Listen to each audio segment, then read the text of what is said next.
Apakah asuransi itu scam? Ini dia cara kerja yang sebenarnya jarang dijelasin.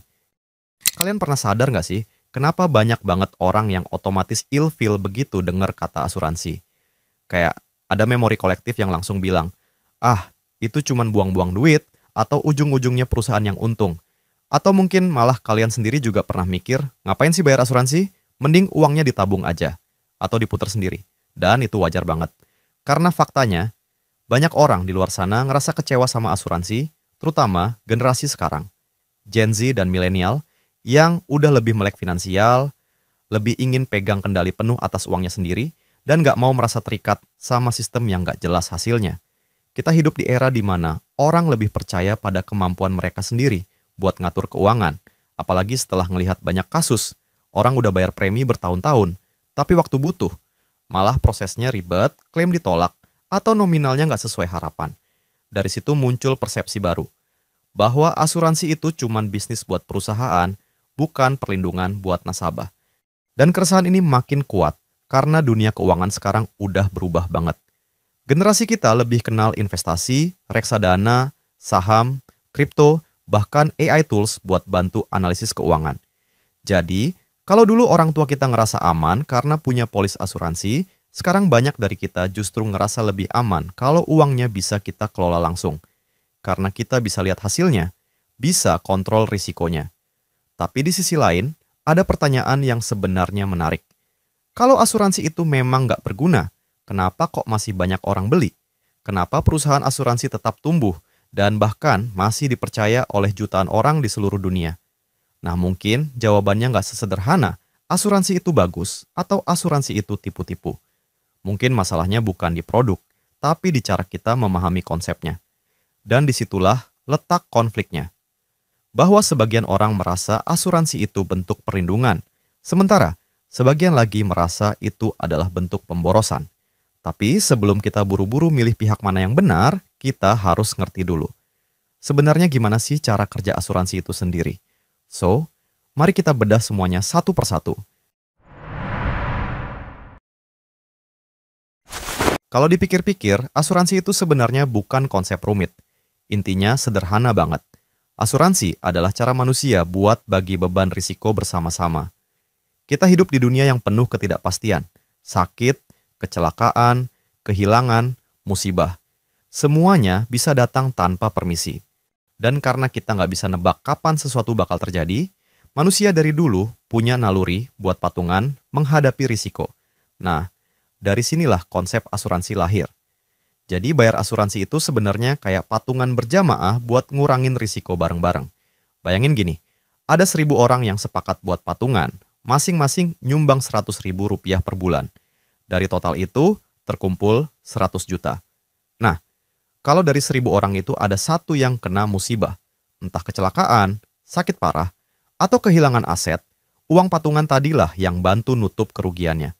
Artinya, kerugian besar yang dialami satu orang jadi terasa ringan karena ditanggung bareng-bareng.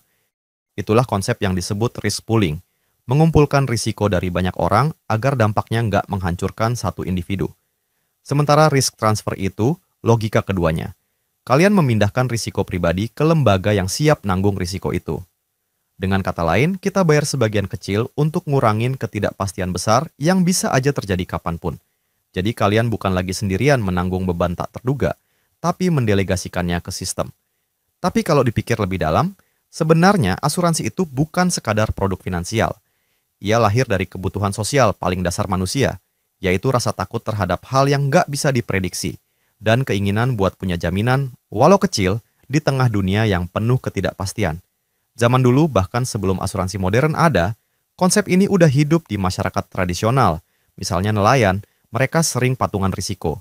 Kalau satu kapal tenggelam, semua kapal lain ikut bantu keluarganya. Petani juga gitu. Kalau satu lahan rusak karena banjir, hasil panen tetangga ikut dikumpulin buat bantu yang kena musibah. Nah, asuransi modern cuman memformalkan sistem itu dalam bentuk institusi dan angka. Bedanya, sekarang bukan cuman bantu karena empati, tapi juga karena ada perjanjian dan kalkulasi. Jadi kalau dipahami dengan benar, asuransi bukan soal untung rugi finansial, tapi soal manajemen risiko. Kalian bukan beli hasil, tapi beli kepastian. Kalian bayar buat memindahkan sebagian beban hidup yang nggak bisa kalian prediksi. Kita rela bayar premi setiap bulan, bukan karena pengen rugi, tapi karena pengen tenang, karena tahu kalau hal buruk terjadi, kita nggak akan sendirian. Dan logika ini sebenarnya juga sama kayak sistem sosial modern lainnya. Kita bayar pajak supaya negara bisa bantu kalau ada bencana, kita bayar BPJS biar biaya rumah sakit nggak bikin kita jatuh miskin. Kita bayar parkir biar kendaraan kita aman. Semuanya adalah bentuk risk sharing, berbagi risiko dalam bentuk sistem kolektif. Masalahnya, banyak orang ngelihat premi asuransi kayak biaya hilang. Padahal, yang kita beli sebenarnya bukan produk, tapi rasa aman. Sama kayak kalian beli gembok mahal, bukan buat dipakai tiap hari, tapi buat tidur tenang di malam hari. Dan itulah esensi asuransi, bukan soal untung rugi dalam bentuk uang, tapi soal memindahkan risiko agar hidup nggak terlalu rapuh. Tapi, di dunia yang makin transparan dan serba digital kayak sekarang, muncul pertanyaan baru.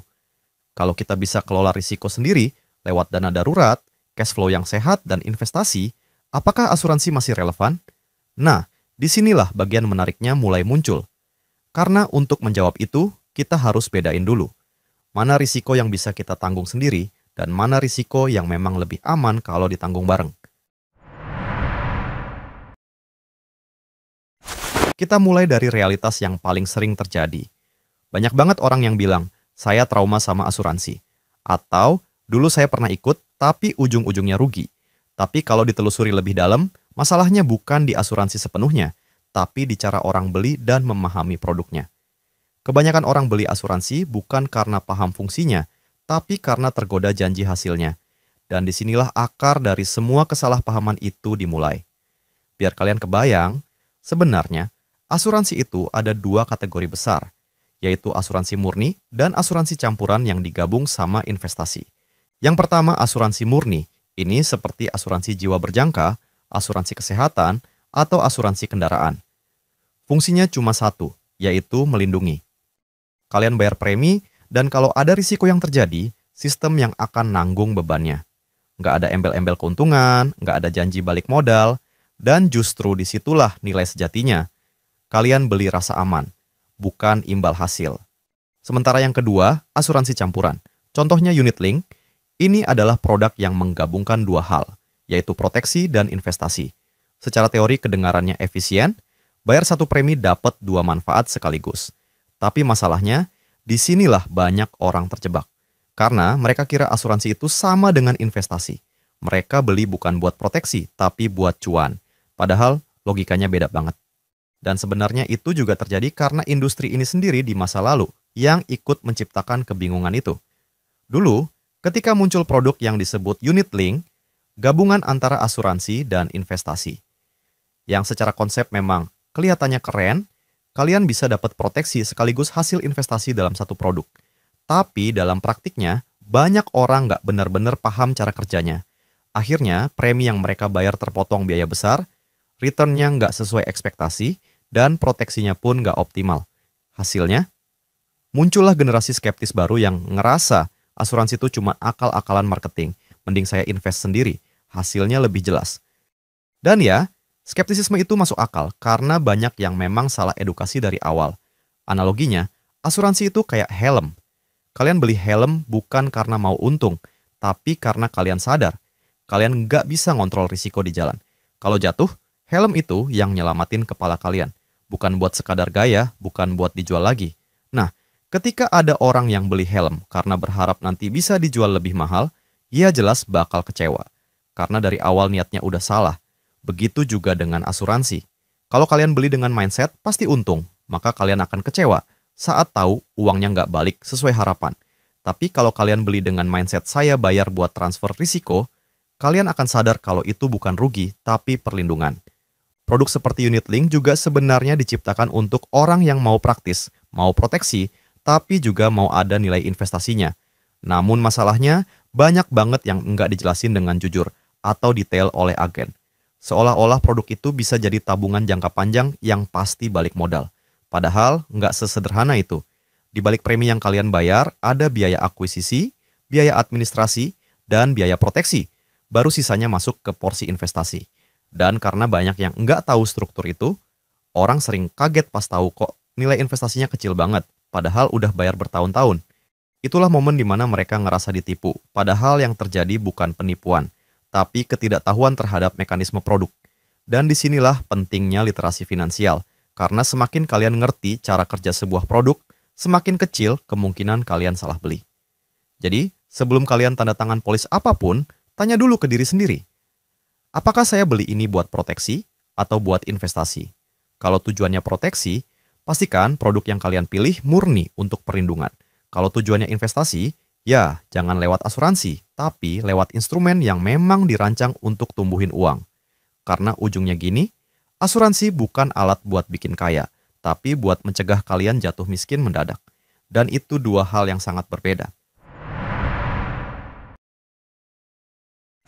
Kalian mungkin pernah ngerasa bingung, kalau udah punya dana darurat dan investasi, ngapain lagi pakai asuransi kan? Nah, disinilah kebanyakan orang salah kaprah. Karena mereka pikir semua alat keuangan itu fungsinya sama, buat aman dan untung. Salah satu kesalahan paling umum dalam dunia finansial adalah banyak orang nyampur-nyampur fungsi antara asuransi, dana darurat, dan investasi. Padahal, kalau kita bedah satu persatu, mereka itu kayak 3 alat beda fungsi. Bukan saingan, tapi saling melengkapi. Dan ketika kalian gak ngerti batasannya, yang muncul akhirnya ya cuman kekecewaan. Coba bayangkan kalian lagi naik kapal, dana darurat itu kayak sekoci kecil. Kalau kapal kalian bocor sedikit, kalian bisa cepat-cepat turun dan nyelamatin diri sementara. Investasi itu seperti layar besar. Alat buat ngarahin kapal supaya bisa jalan lebih jauh, lebih cepat, dan lebih efisien. Sedangkan asuransi itu seperti pelampung dan asuransi kapal kalian. Sesuatu yang kalian harap gak pernah kepakai, tapi kalau badai datang, benda itu bisa jadi pembeda antara hidup dan tenggelam. Yang menjadi masalah adalah, banyak orang pengen semua itu dalam satu paket. Mereka pengen asuransi yang bisa ngasih rasa aman dan cuan. Padahal sistem keuangan nggak jalan kayak gitu. Karena fungsi-fungsi ini berdiri di pondasi yang berbeda. Dana darurat itu tentang kendali pribadi. Uang yang kalian simpan bisa diakses kapan aja dan 100% dalam kontrol kalian. Kelebihannya jelas, fleksibel, dan cair. Kalau ada kebutuhan mendesak, entah laptop rusak, atau tiba-tiba harus ke rumah sakit, kalian bisa langsung pakai uang itu. Tapi kekurangannya juga nyata, dana darurat cuman kuat kalau kalian disiplin. Begitu kalian tergoda untuk pakai buat hal lain, perlindungan itu hilang. Makanya, orang dengan kontrol finansial yang kuat kadang bisa hidup tanpa asuransi, karena mereka tahu cara mengelola risiko pakai cadangan uang sendiri. Tapi, buat kebanyakan orang yang belum stabil secara finansial atau emosional, dana darurat aja sering bocor duluan sebelum bencana datang. Nah, kalau dana darurat itu bergantung pada kemampuan kalian, asuransi justru sistem yang mendistribusikan risiko ke banyak orang. Asuransi itu tentang delegasi risiko. Kalian bilang ke perusahaan asuransi, "Oke, saya rela bayar sejumlah uang setiap bulan, biar kalau suatu hari hal buruk terjadi, saya nggak sendirian nanggung akibatnya." Kalian membeli ketenangan. Bukan karena kalian pesimis, tapi karena kalian tahu risiko itu nggak bisa ditebak. Kalau dana darurat itu proteksi level personal, maka asuransi itu proteksi level sistemik. Karena risiko besar kayak kecelakaan atau penyakit kritis itu nggak bisa dihandle cuma dengan tabungan pribadi. Jadi satu kejadian nggak langsung menghancurkan seluruh tabungan dan masa depan keluarga kalian. Tapi trade-off-nya jelas ya. Asuransi itu nggak bikin uang tumbuh. Ia hanya menjaga agar uang yang sudah kalian punya nggak habis karena kejadian ekstrem. Dia bukan alat penghasil, tapi alat pelindung. Lalu investasi itu soal pertumbuhan. Kalau dana darurat dan asuransi itu fokus di bertahan, investasi fokus di maju. Tujuannya bukan bikin tenang, tapi bikin berkembang. Kalian menukar kepastian sekarang dengan potensi hasil di masa depan. Investasi punya risiko, tapi juga potensi imbal hasil. Jadi simpelnya dana darurat itu melindungi dari risiko kecil yang sering terjadi. Asuransi melindungi dari risiko besar yang jarang terjadi tapi bisa menghancurkan. Sementara investasi itu menyiapkan masa depan setelah kalian aman di hari ini.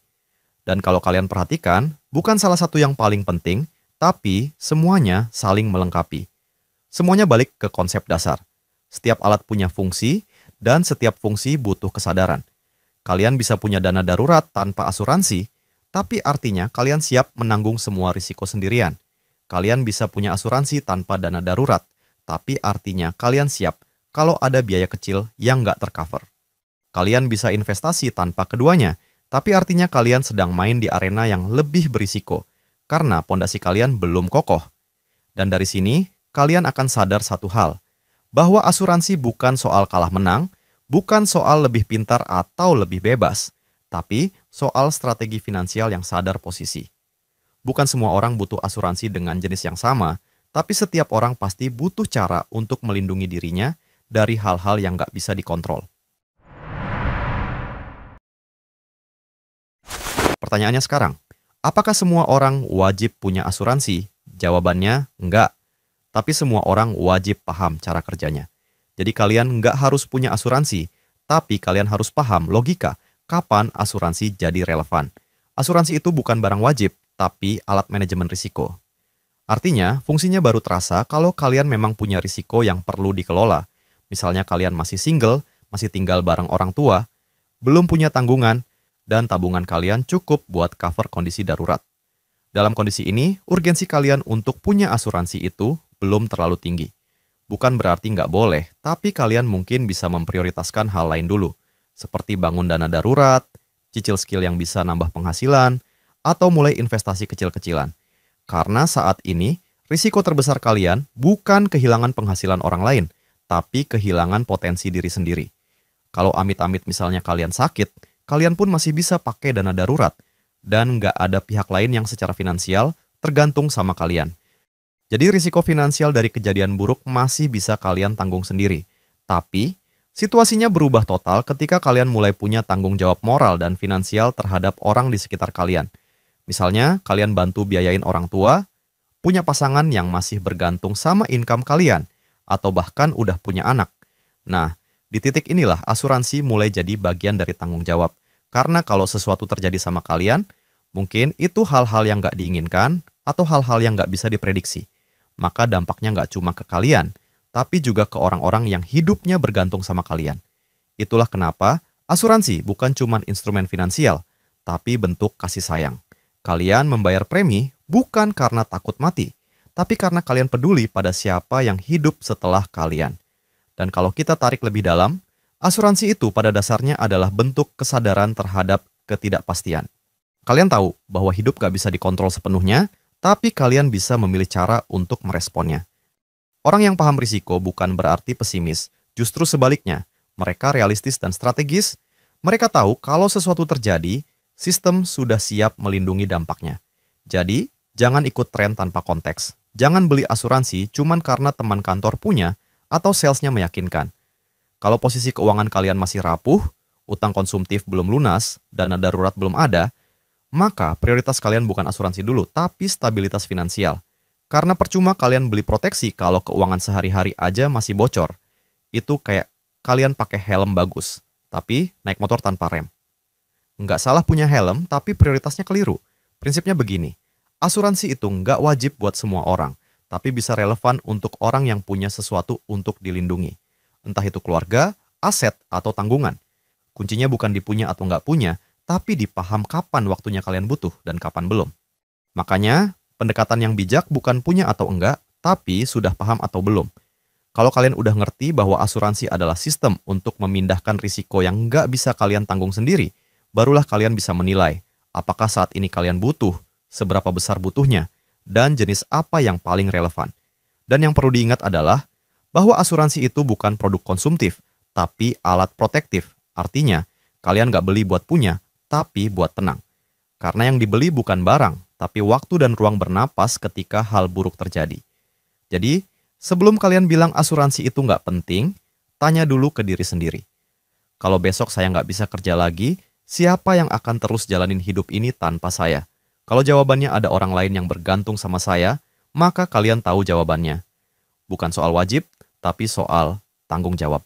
Kalau kalian masih sendiri, masih muda, dan cash flow masih terbatas, itu bukan alasan untuk antipati, tapi waktu yang tepat untuk belajar. Pahami dulu konsepnya, pelajari jenis-jenisnya, dan pahami bagaimana sistem ini bekerja. Karena nanti ketika hidup kalian berubah, kalian nggak akan lagi mengambil keputusan finansial dengan rasa takut atau karena ikut-ikutan, tapi dengan kesadaran dan kontrol penuh. Ini bukan soal semua orang harus punya asuransi, tapi soal setiap orang harus ngerti kapan dia perlu punya dan kenapa. Karena ujungnya, asuransi bukan soal beli produk, tapi soal menjaga sistem hidup yang kalian bangun agar nggak hancur cuman karena satu kejadian tak terduga. So guys, asuransi itu bukan hanya soal uang, tapi soal cara kita memandang hidup. Kebanyakan orang gagal memahami esensinya karena melihatnya hanya sebagai transaksi. Bayar premi, lalu berharap dapat hasil. Padahal, yang dibeli dari asuransi bukan hasil, tapi rasa tenang. Asuransi bukan tentang cari untung, tapi tentang siap menghadapi kemungkinan buruk tanpa bikin orang yang kita sayang ikut menanggungnya. Karena pada akhirnya, setiap orang akan sampai di fase hidup di mana tanggung jawabnya nggak lagi berhenti di dirinya sendiri. Ada orang tua yang perlu dirawat, ada pasangan yang menggantungkan harapan, atau anak yang menggantungkan masa depan. Dan di titik itu, yang kalian lindungi bukan cuma rekening bank, tapi seluruh sistem kehidupan yang bergantung pada kalian. Jadi, asuransi itu adalah tentang mengelola yang nggak bisa kita prediksi. Bayangin kalian nyetir mobil dengan sabuk pengaman terpasang. Selama bertahun-tahun, kalian nyetir aman-aman aja. Apakah kalian nyesel pernah pakai sabuk pengaman? Tentu enggak kan? Karena tujuan sabuk pengaman bukan buat dipakai setiap hari, tapi buat satu momen yang enggak pernah kalian harapkan terjadi. Dan itulah cara kerja asuransi, bukan untuk sering dipakai, tapi untuk melindungi kalian ketika skenario terburuk datang tanpa peringatan. Kedewasaan finansial nggak selalu tentang punya banyak uang, tapi tentang tahu kapan harus tumbuh dan kapan harus melindungi. Tentang tahu bahwa investasi bukan satu-satunya cara mengamankan masa depan, karena masa depan juga bisa dijaga lewat persiapan menghadapi kemungkinan terburuk. Konsep ini mirip banget dengan cara hidup orang bijak zaman dulu. Mereka selalu nyisihin sebagian hasil panen, bukan buat dimakan sekarang, tapi buat jaga-jaga kalau musim gagal panen datang. Mereka nggak tahu kapan musim itu datang, bahkan mungkin nggak datang sama sekali, tapi mereka tetap siap. Dan di era modern, bentuk cadangan itu berubah jadi sistem. Entah itu dana darurat, diversifikasi aset, atau asuransi. Asuransi dalam bentuk yang paling murni adalah bukti bahwa kalian menghargai hidup. Bukan karena kalian takut kehilangan, tapi karena kalian sadar betapa berharganya apa yang kalian punya. Tapi jangan salah, ketika kalian punya asuransi bukan berarti kalian berhenti berusaha. Bukan berarti biarin aja kalau kenapa-kenapa. Kan udah ada proteksi. Justru kebalikannya, asuransi ada supaya kalian bisa tetap fokus tumbuh tanpa rasa cemas berlebihan. Karena ketika pikiran kalian tenang, kalian bisa lebih produktif, lebih berani ambil risiko, dan lebih siap menghadapi ketidakpastian yang datang. Itulah esensi dari proteksi finansial yang sehat. Ketika banyak orang berpikir asuransi itu tindakan pesimis, padahal justru asuransi adalah bentuk optimisme yang realistis. Optimisme bahwa hidup akan terus berjalan, dan kita ingin memastikan orang-orang di sekitar kita bisa terus melangkah dengan tenang. Bahkan ketika kita nggak lagi bisa ada di sana, kalian bisa aja punya penghasilan tinggi, investasi besar, atau bisnis yang sukses. Tapi kalau kalian belum siap menghadapi hal-hal tak terduga, berarti sistem keuangan kalian masih rapuh. Jadi mulai sekarang, ubah cara pandang kalian terhadap proteksi. Bukan dengan apakah saya butuh asuransi, tapi apakah saya sudah siap menghadapi kemungkinan terburuk tanpa membuat orang lain ikut menanggungnya. Kalau ada orang nanya, ngapain sih bayar asuransi tiap bulan tapi nggak pernah dipakai? Kalian bisa jawab dengan sederhana. Justru karena nggak pernah dipakai, berarti hidup saya aman. Itu bukan rugi, itu bukti bahwa sistem proteksi kalian bekerja. Dan kalaupun nanti kalian memutuskan untuk nggak beli asuransi, setidaknya keputusan itu lahir dari pemahaman, bukan dari ketakutan atau ikut-ikutan. Yang paling penting bukan apakah kalian punya polis asuransi, tapi apakah kalian punya kesadaran untuk bertanggung jawab atas risiko hidup kalian sendiri. Karena pada akhirnya, asuransi bukan tentang seberapa besar uang yang kalian keluarkan, tapi tentang seberapa tenang kalian bisa tidur di malam hari karena tahu kalau sesuatu terjadi besok, orang yang kalian sayang tetap aman secara finansial. Dan mungkin itu hal paling mahal yang bisa kalian beli dalam hidup, yaitu rasa aman. Uang bisa dicari, investasi bisa tumbuh, tapi rasa tenang itu cuma bisa dibangun dari kesadaran, kesiapan, dan cinta pada orang-orang yang kalian lindungi. Saya Cuan Gen Z untuk Gen Z Education.